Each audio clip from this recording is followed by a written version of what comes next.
Olá, gente, tudo bem? Vamos lá dar continuidade a mais um vídeo do nosso pós-técnico em enfermagem, em urgência e emergência. Para quem não me conhece, meu nome é Kellen Cristina, sou enfermeira, pós-graduada em Estratégia de Saúde da Família e estou acompanhando vocês nessa disciplina.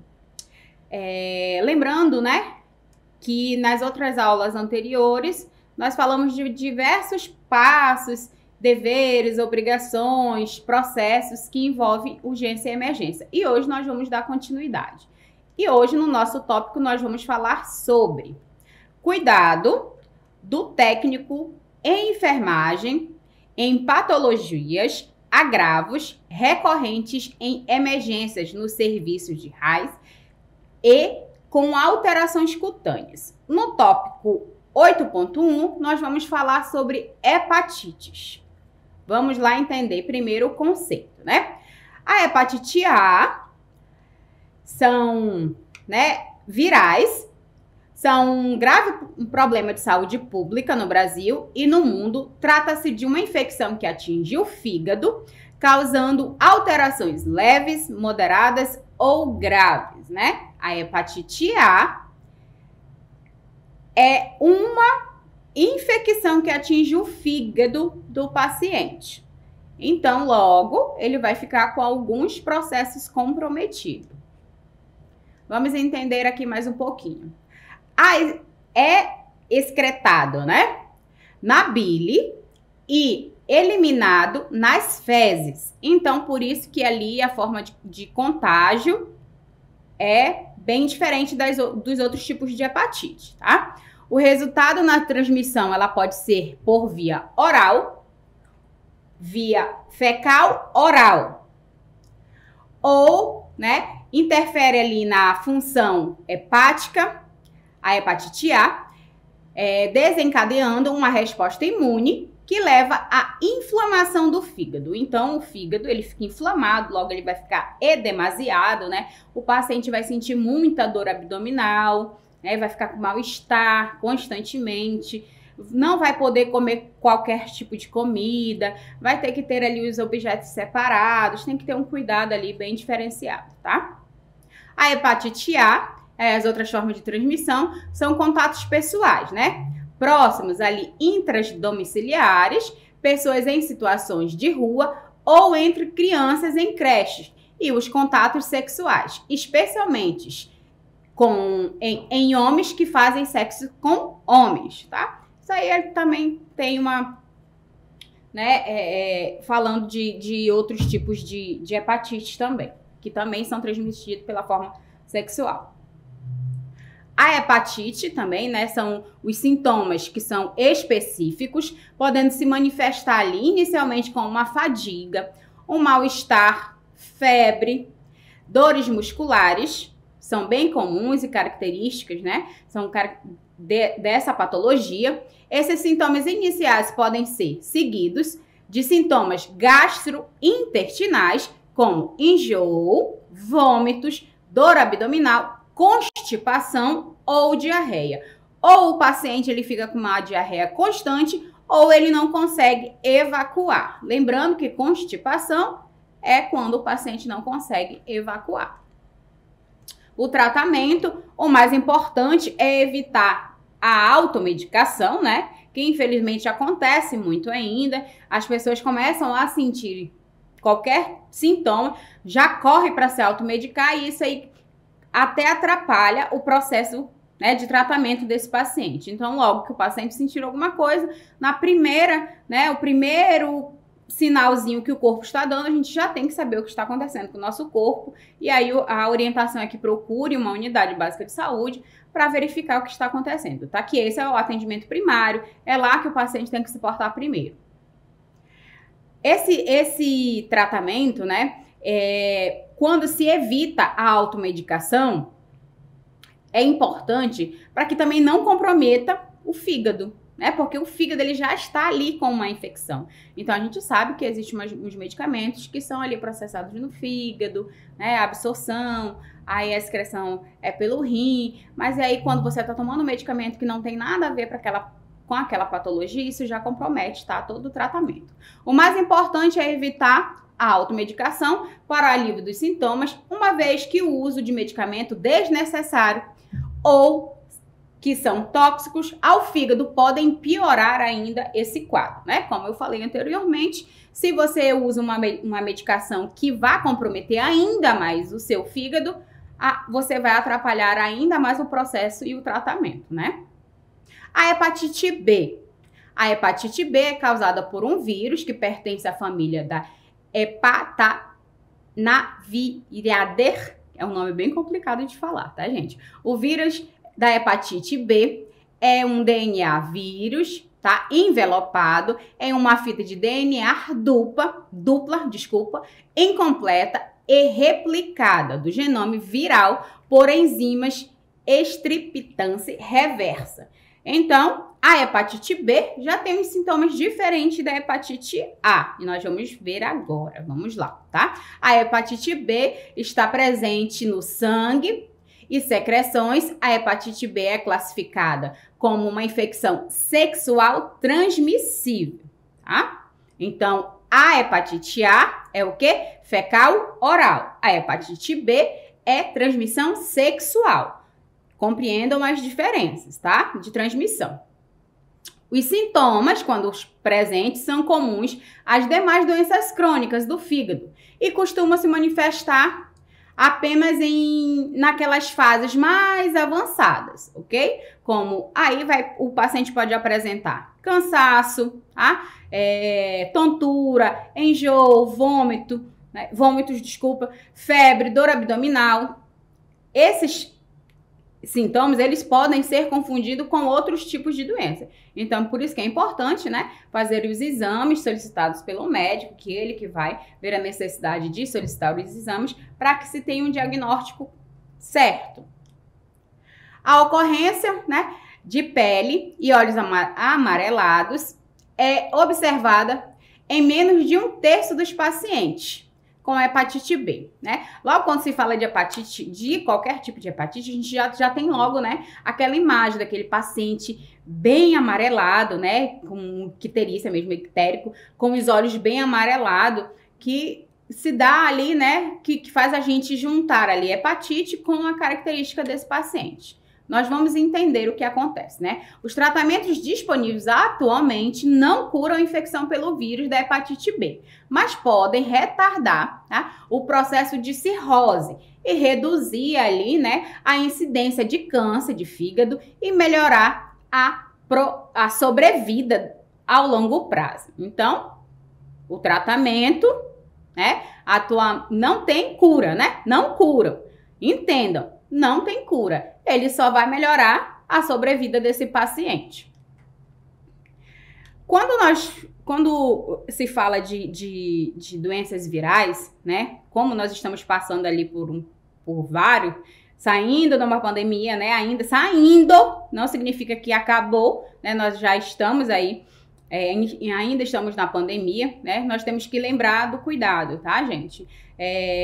Higienização das mãos, oral, fecal, né? Lavar bem os alimentos na hepatite A, lavar bem os alimentos, lavar bem as mãos, né? Ter aquele cuidado redobrado com a higienização. E a hepatite B, como é transmissível sexualmente, a única forma de você se proteger é fazer o uso do preservativo, ok? As doenças do pulmão, doenças pulmonares, né? Também acontecem muito, né? São ocorrências que podem acontecer em urgências e emergências. Então, é importante que a gente, né, tenha ali ciência ali.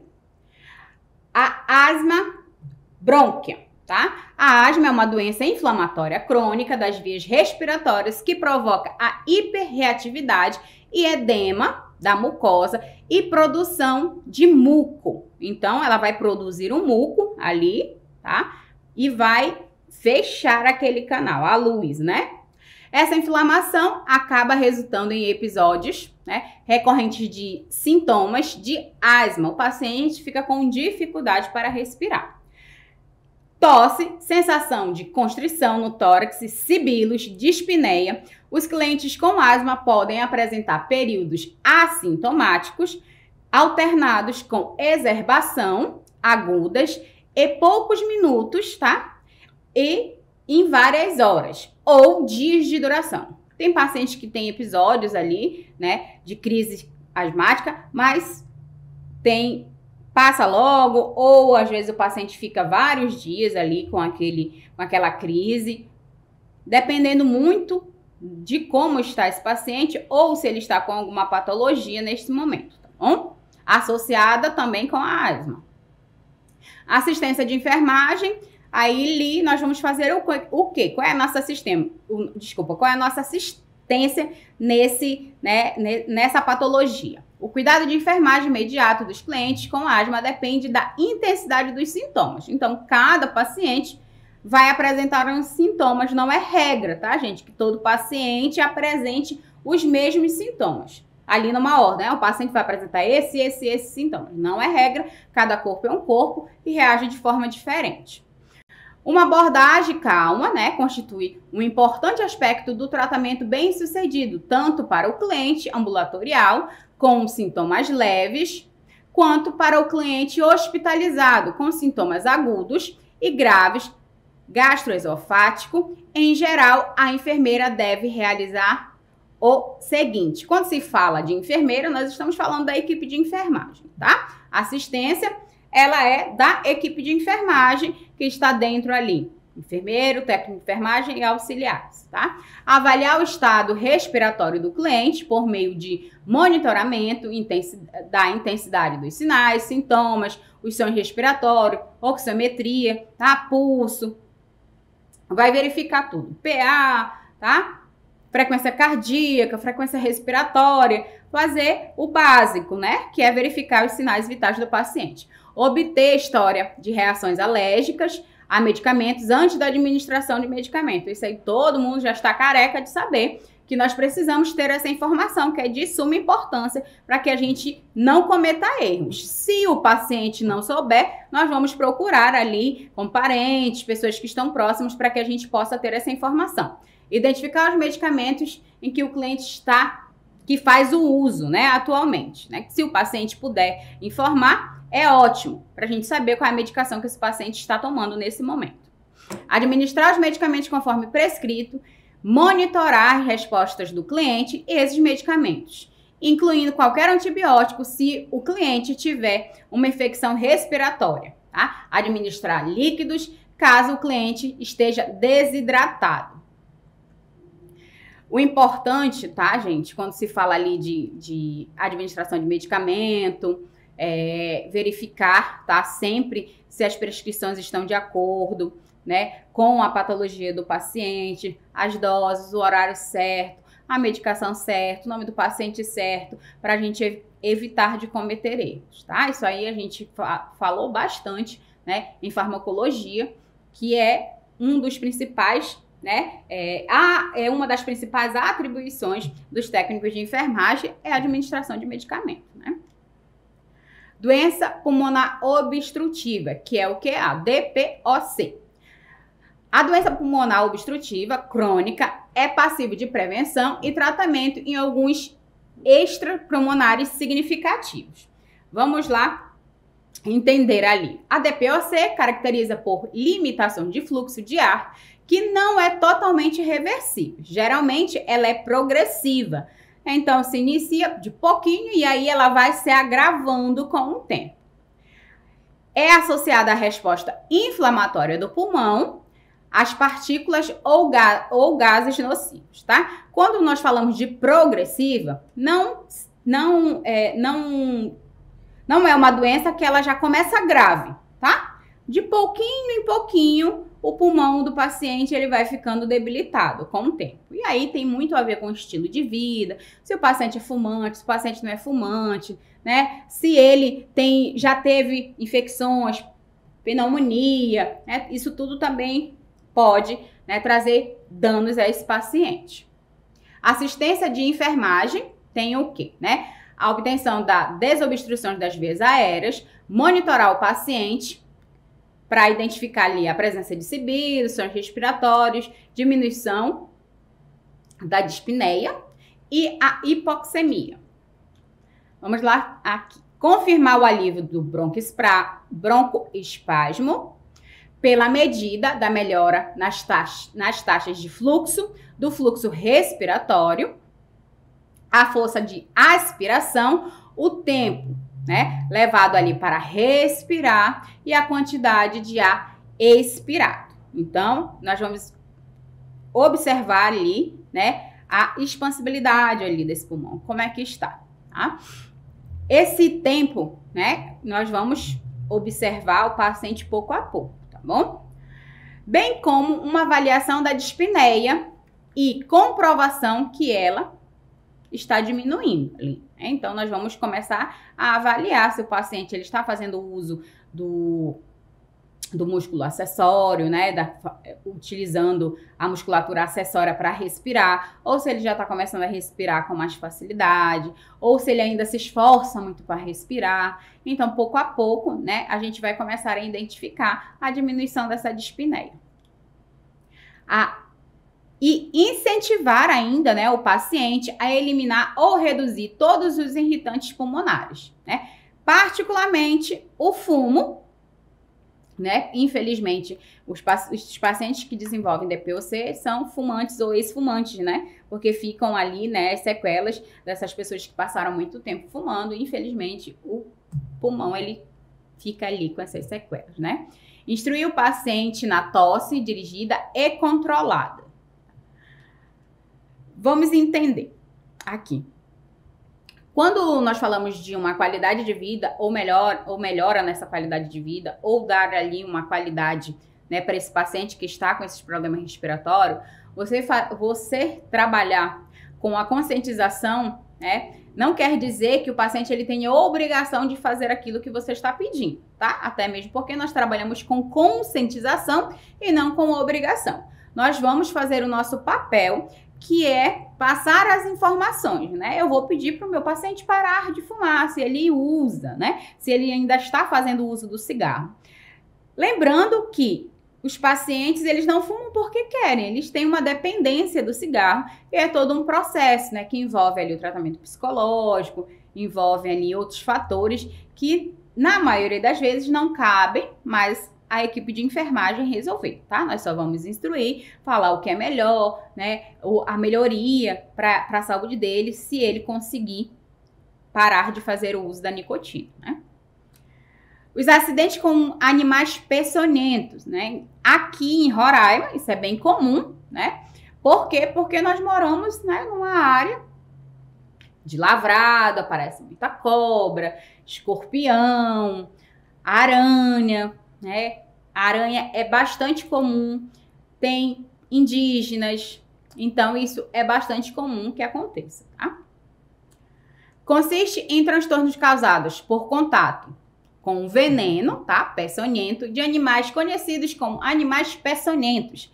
Isso é muito comum em zonas rurais ou regiões urbanas, com mau planejamento, que resulta as condições precárias, como o esgoto ao céu aberto, acúmulo de lixo, o uso de materiais inapropriados para a construção ou mesmo construção sem devidas proteções. Os acidentes mais comuns são causados por cobras, escorpiões, aranhas, taturanas, largatas, abelhas e etc.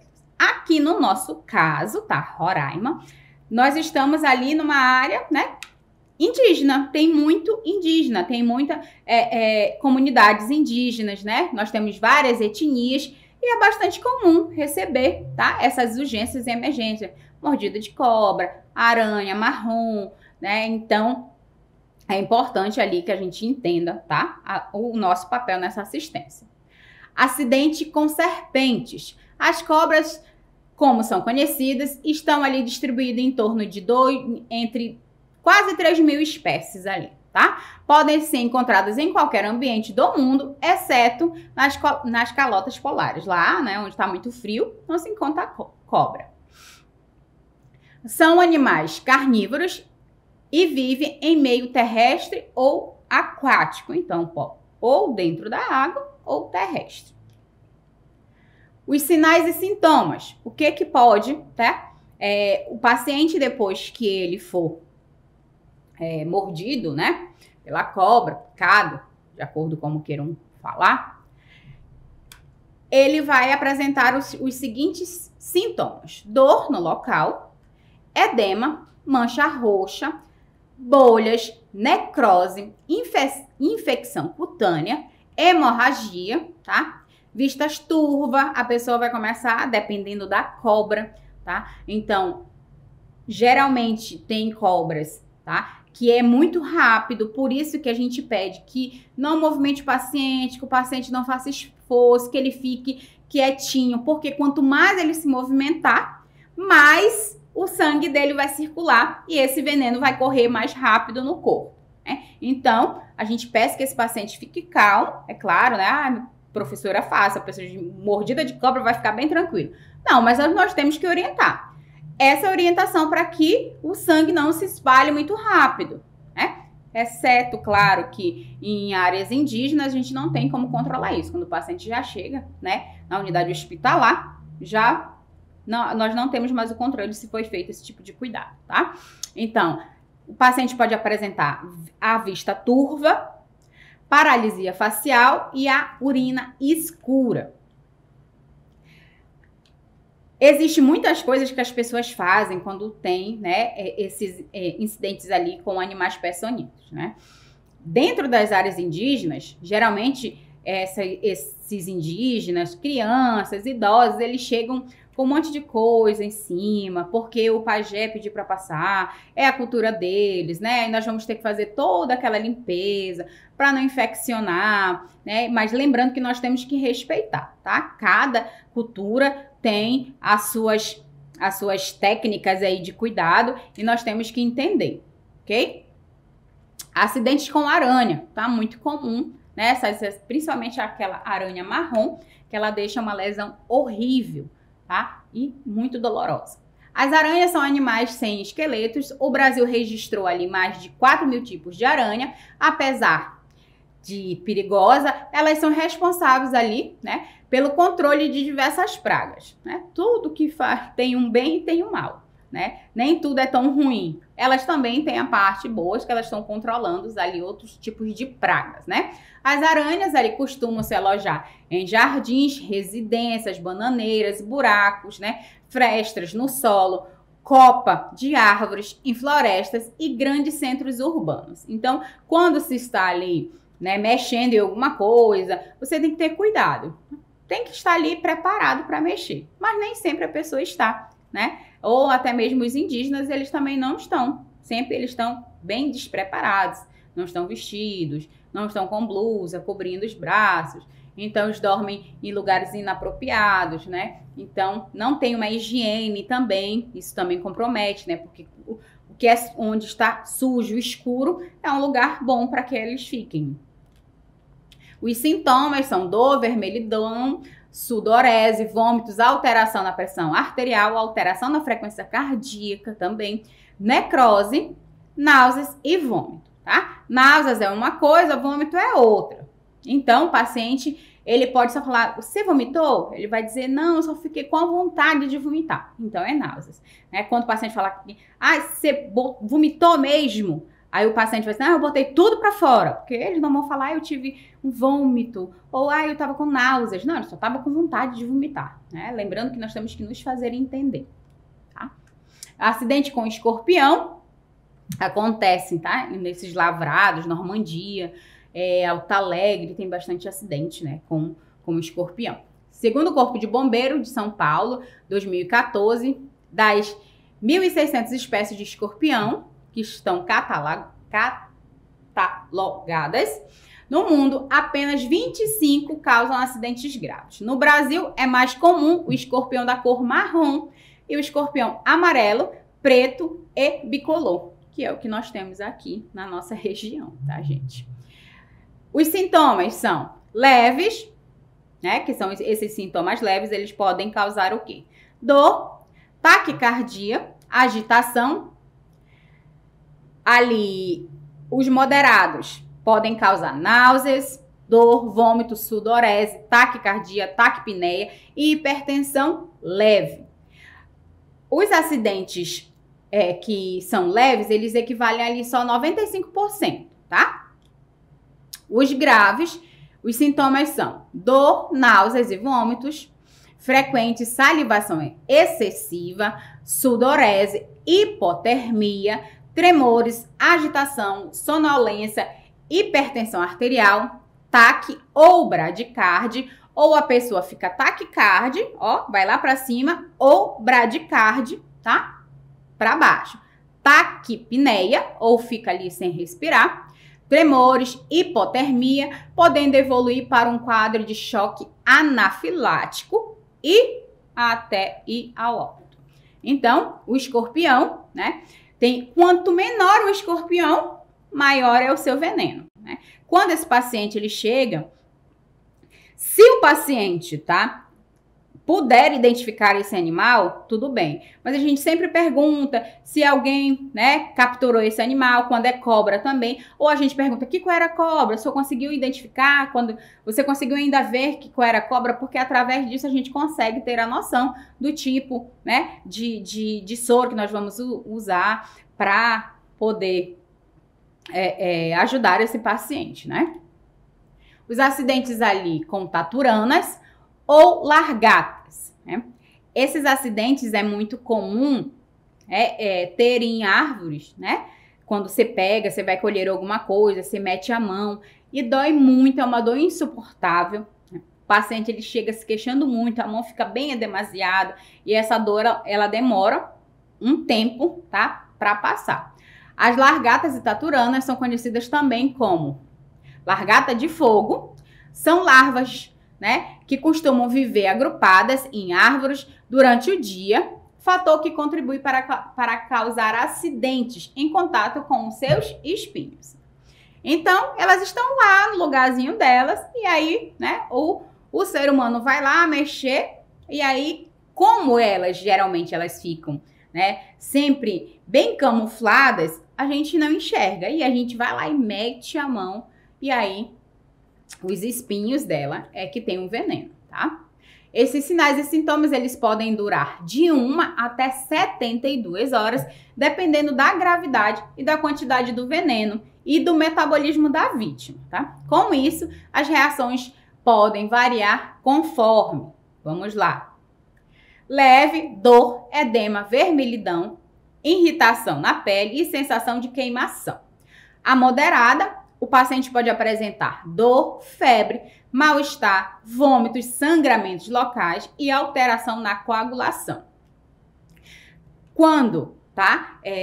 Nós conseguimos identificar ali esses sinais e sintomas e o paciente sabe, porque geralmente na hora o paciente ele sente que tem alguma coisa diferente, tá? Mas ele não consegue, principalmente se ele estiver fazendo algum serviço, né? Estiver capinando, cortando uma árvore.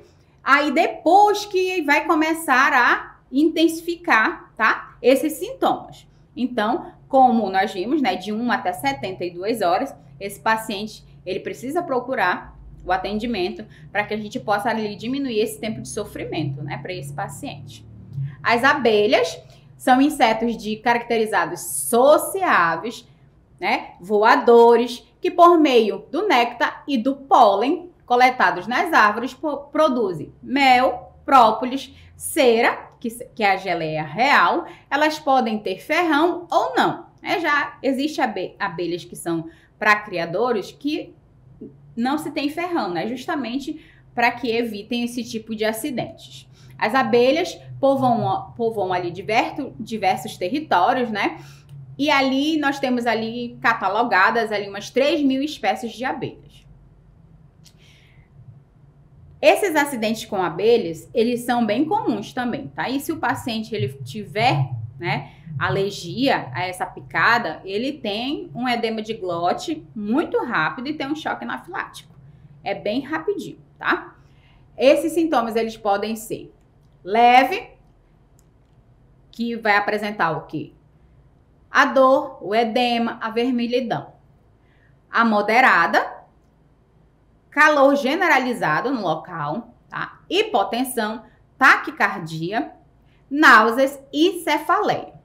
A grave vai apresentar já bem diferente, que são cólicas abdominais, mal-estar, urticária generalizada, cianose, incontinência urinária, perda da inconsciência, tá? E um choque anafilático, né? Então, quando você sabe que a pessoa ela já tem, né, tem alergia à picada de abelha, você já tem que correr o mais rápido possível, né, para entrar logo com a medicação, com o antialérgico, para que esse paciente, né, possa ali ter um choque anafilático ou até mesmo vir a óbito, né? Os procedimentos dos acidentes de abelha. Tente retirar o ferrão, lave com água, sabão neutro, realize compressas frias, não realizar procedimentos caseiros, tá? Isso aqui, né, dentro do que a gente entende, né? Mas se for lá dentro das comunidades indígenas, dificilmente eles vão deixar de fazer qualquer tipo de coisa caseira, porque é da cultura deles, né? Então, é bem comum a gente receber esses pacientes cheio às vezes, de produtos que eles fazem, né? Com folhas, melados, essas coisas assim. Então, primeiro nós temos que limpar aquela área toda, tirar tudo aquilo que eles colocaram para a gente poder identificar aquele local, tá? Evite pressionar o local para diminuição da ação do veneno. Procure o serviço de saúde. Então, o ideal é rapidamente procurar um serviço de saúde para que possa, né, começar o atendimento inicial, para que evite o paciente ter um choque anafilático e até mesmo vir ao óbito, ok? Os procedimentos e em relação a taturanas e largadas. Também a mesma coisa, lavar com água, né, fria, contém, se possível, né, o sangramento ali comprimido com um pano, utilizar o uso de medicamentos e não colocar nenhuma receita caseira, né, como eu expliquei anteriormente, dentro aqui do que a gente, dos não índios, dos ditos brancos, a gente geralmente não faz isso, mas quando é em área indígena, dificilmente não tem, tá? Conduzir a vítima ao pronto-socorro, observar a taturana de forma preventiva e renovar ali, né, do local e utilizar uma pá, removê-la do local utilizando uma pá. Por que que é importante a gente saber identificar, né, esses animais? Para dar as informações na hora de realizar os procedimentos com esse paciente, tá? Os procedimentos com o escorpião. O que que nós temos que fazer? O tratamento é voltado para o controle inicial da dor, porque é uma dor insuportável. Inicialmente, nós vamos fazer compressas mornas, viu a diferença? Então, nós temos que ficar atentos, né? Nem sempre é água fria. Então, as compressas, elas vão ser mornas na região da picada, que auxiliam a aliviar a dor até chegar ao hospital, onde será avaliada a necessidade ou não do soro. Dependendo do tipo de escorpião, vai ter a necessidade ou não do soro, ok? Não devemos fazer qualquer tipo de tratamento caseiro, como torniquete, que é o que? Você prender ali, né? Ah, eu vou amarrar aqui com um garrote ou amarra com uma blusa para não passar o veneno pro resto do corpo.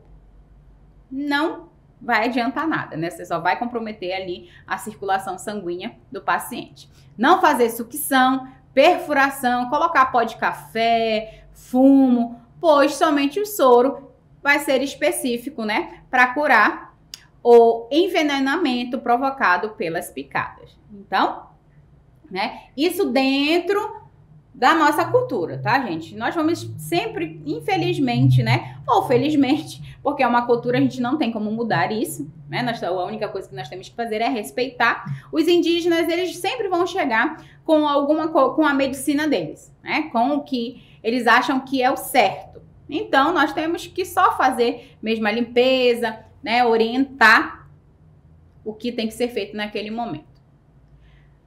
Os acidentes ali, o procedimento para limpeza, nós vamos lavar o local da picada com água e sabão, manter a vítima em repouso, conduz a vítima rapidamente ao pronto-socorro, não de jeito nenhum, tá? Realize torniquete ou garrotes, não coloque nenhum produto de receita caseira, não faça sucção com a boca, não realize corte no local e não pode ingerir bebida alcoólica, certo? Agora vamos lá falar sobre mordeduras. É muito comum, né? E hoje, com esse monte de cachorro solto pela rua, infelizmente, abandonados os bichinhos, tá acontecendo muito incidente com mordida de cachorro. Tá? O tópico 8.4, nós vamos falar sobre mordeduras de animais. Acidentes com animais peçonhentos são aqueles provocados por picadas ou mordeduras de animais dotados de glândulas secretoras e aparelhos inoculadores de veneno. São pequenas mordidas na pele, pode aparecer um ponto pequeno e descolorido, pode ter dor, inchaço, pode ser ali o desenvolvimento lento na área da mordida, o pulso pode ficar rápido, a respiração, né, também difícil, vai começar a ficar difícil. Pode também ter fraqueza, dificuldade visual, náuseas e vômitos. O cuidado de enfermagem é manter a vítima calma, se possível, localizar a marca da mordedura, limpar com água e sabão somente, tá? Imediatamente você tem que fazer a limpeza, você tem que pedir para que esse paciente lave, né? Ou até mesmo você lavar ali naquele momento, se já estiver dentro da unidade, quem vai fazer esse processo é o profissional da enfermagem. Mas se for na rua, né, o profissional tem que orientar ali o paciente, né, para que lave, ou se o paciente chegar, você perguntar logo, você fez a higienização, lavou com água e sabão? Geralmente, infelizmente, os pacientes, eles não fazem isso. Aí isso, né, mordeu, ficou lá. A bactéria lá, né, na ferida, aí já misturou com poeira, já misturou com sujeira, aí já fica uma beleza.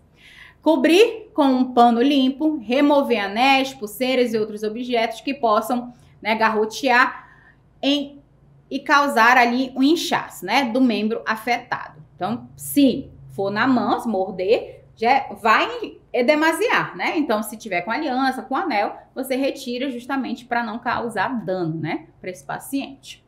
Evitar que a vítima se movimente para não oferecer absorção do veneno, tentar manter a área afetada no mesmo nível do coração ou, se possível, abaixo dele.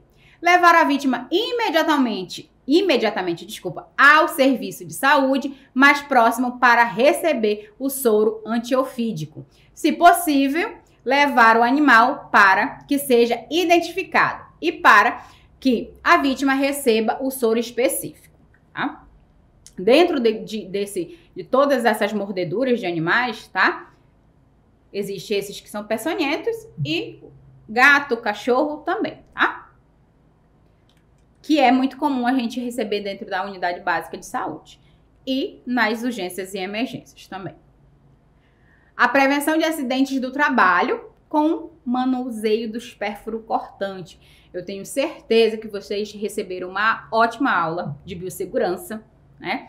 Falando sobre a importância da gente ter o cuidado de não reencapar a agulha, né? De ter o cuidado de fazer o descarte correto, de sempre observar se tem alguém atrás quando você acaba de fazer a medicação. Nunca sair com agulha aqui. Acabou a medicação, você coloca dentro da sua bandejinha, lembrando que você não pode, né, tá reencapando essa agulha. Ou fazer logo o descarte se você estiver longe da caixa de pérfuro, né?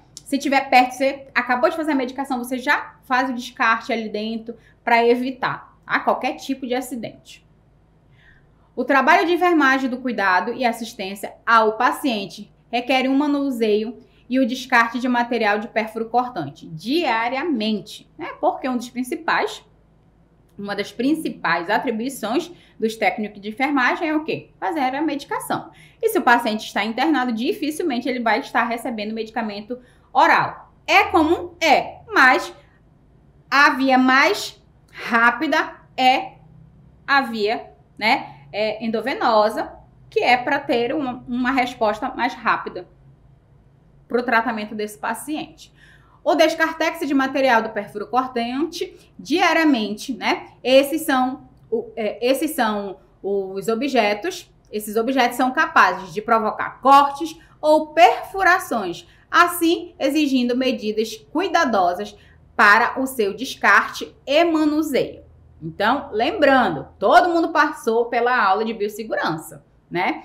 Isso aqui é só para vocês lembrarem, tá? Ter ali aquela breve lembrança de ter esse cuidado. O cuidado com esses materiais do pérfuro cortante. Todo material que perfura ou corta deve ser descartado em uma caixa apropriada para o pérfuro cortante, em resistência, para prevenir acidentes quanto transporte. Nunca jogue o pérfuro cortante no saco de lixo, tá? Lembrando que dentro das unidades, tá? Das unidades hospitalares, o saco preto é para lixo comum. O saco branco, que é o que nós chamamos de saco leitoso, né? Lixo contaminado. Mas não é para jogar agulha. O local de bisturi, tá? É dentro da caixa de pérfuro cortante. Ok? Vamos lá. Descartar imediatamente após o uso em local apropriado. Não desconecte e reencape ou entorpe a agulha, tá? De jeito nenhum. Tem gente, o que acontece? Tem muitos técnicos, né? Que eu acredito que nenhum, não é o caso de vocês, eu tenho certeza, que acabou de fazer a medicação, vai lá e quebra a agulha, né? Entorta ali a agulha. Não vai adiantar, porque se você esquece, você passa a mão na bandeja, você vai se furar da mesma forma. Então, é ter o cuidado redobrado mesmo, tá? Ou você acabou de fazer a medicação, descarta logo no pérfuro cortante, ou nem adianta você estar entortando a agulha para você evitar de se furar, porque se tiver o acidente, vai acontecer de uma forma ou de outra, tá? Por descuido, muitas das vezes. Não exceder o limite do preenchimento. Toda a caixa de pérfuro, ela tem a sua margem ali, tá? Até onde você pode colocar, tá? Esse descartar agulha e pérfuro cortante. A máxima proteção durante a realização dos procedimentos que envolvam a manipulação do material biológico ou pérfuro cortante, sempre utilizar os seus EPIs, tá? Quando existir a possibilidade de contato com sangue ou com secreção. Então, toda vez que vocês forem realizar qualquer tipo de procedimento, que vocês tiverem contato com sangue, secreções, vocês têm que estar paramentados com os seus EPIs. Isso é segurança para vocês, isso é segurança para o paciente. Aí está dentro da nossa legislação, né? E dentro do nosso cuidado, que é o padrão, que é para que você se proteja. Então, gente, olha só, nós vamos encerrando por aqui o nosso teminha da aula. Falamos sobre os animais, né? Que podem acontecer ali, escorpiões, cobras, lagartas, os acidentes. Falamos sobre os pérfuros, né? Que tem que ter cuidado. Nós vamos ali também, né? No decorrer de todo esse curso, entender todos os procedimentos que são da competência dos técnicos de enfermagem, para que vocês saibam, né? O que é dever de vocês, o que é obrigação e o que não é para vocês fazerem. Lembre que vocês têm que sempre se atentar ao código, tá? Código de ética, para que vocês evitem cometer erros, ok? Então a gente se vê no nosso próximo vídeo. Beijo, tchau!